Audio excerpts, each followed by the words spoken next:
Welcome to Forthright. Instead of reader feedback, today I'm offering editor's feedback on last week's column, originally slated for publication March 24th.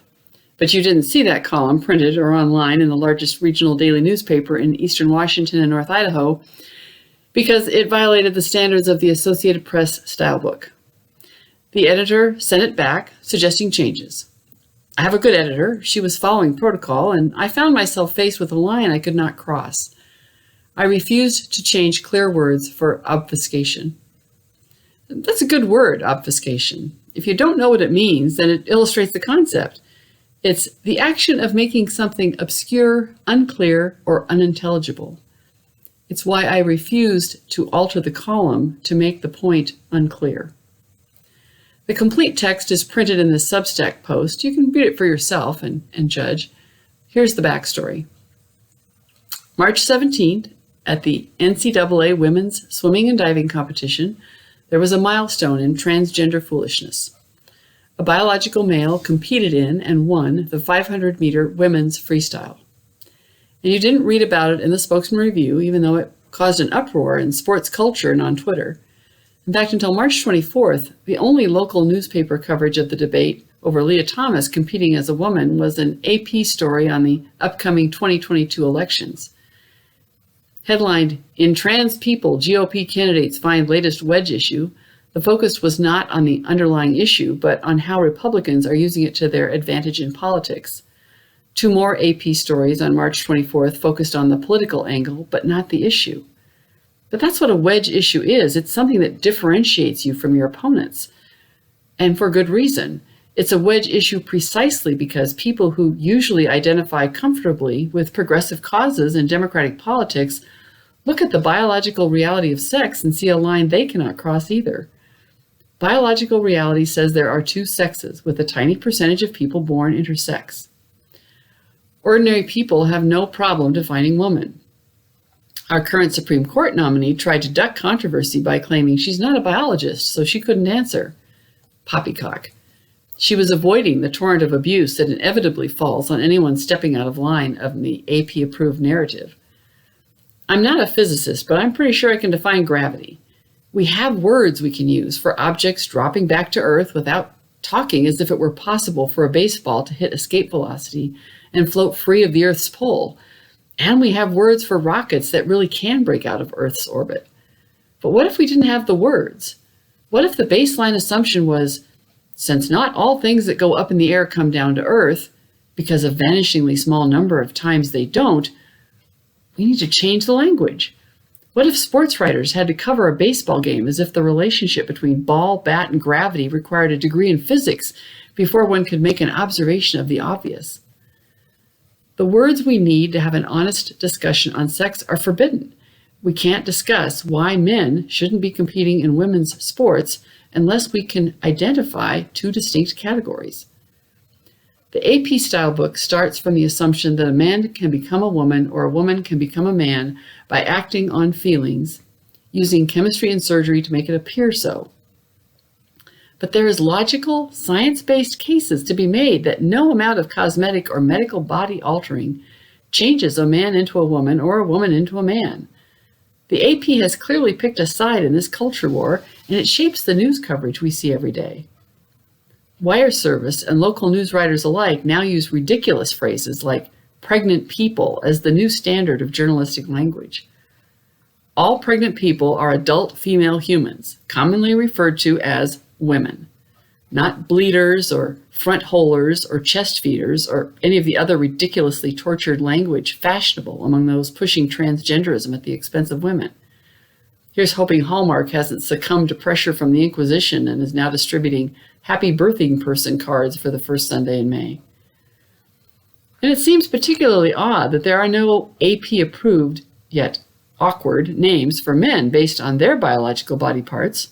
Front danglers?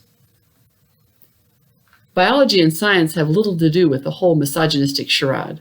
For old-school feminists, it's reminiscent of our struggle to simply make women visible. Now here comes language threatening to erase our progress and a compliant press going along with rewriting history. Until 2019, Lia Thomas went by the name Will Thomas, and he competed in the men's NCAA division for 3 years. AP journalism standards require referring to him as a her named Lia Thomas even before 2019, rewriting history and obscuring facts. And then journalists hang out on Twitter bemoaning how trust in journalism has dropped to a new low among Democrats, independents, and Republicans alike. Obfuscating language is a good place to look for the problem.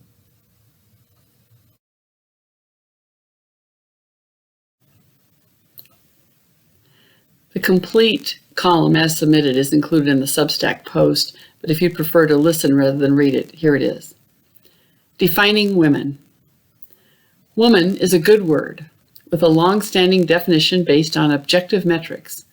It's a word the NCAA leadership needs to refamiliarize themselves with as they reconsider the rules for women's sports under Title IX. Lia Thomas is a University of Pennsylvania swimmer who competed for 3 years in the NCAA men's division. In 2019, he decided to make some changes. Newly rechristened as Lia, in 2021, Thomas joined the women's swim team. This month, Thomas won the NCAA women's division 500-meter freestyle title. To be fair to Thomas, she, did follow the NCAA rules allowing a male athlete to declare himself transgender and be eligible to compete with the women after a short course of hormone treatment. No doubt Lia, is dealing with gender confusion, and for that deserves sympathy, respect, and kindness. It's not an easy path, but there is also no doubt the athlete who won the women's 500-meter freestyle championship on March 17, 2022, had unfair advantages based on biological sex. Kara Dansky is president of the U.S. chapter of Women's Declaration International, a global organization focused on protecting women's sex-based rights. When President Richard Nixon signed Title IX into law in 1972, banning discrimination on the basis of sex, no one needed to define sex. Now we do. Dansky submitted written testimony to federal rulemakers following President Biden's broadly worded executive order in 2021, broadly banning discrimination on the basis of gender identity. She included this helpful definition with a recommendation to add it to the Title IX rules. Quote, sex means the distinction between male and female, or the property or character by which an animal is male or female.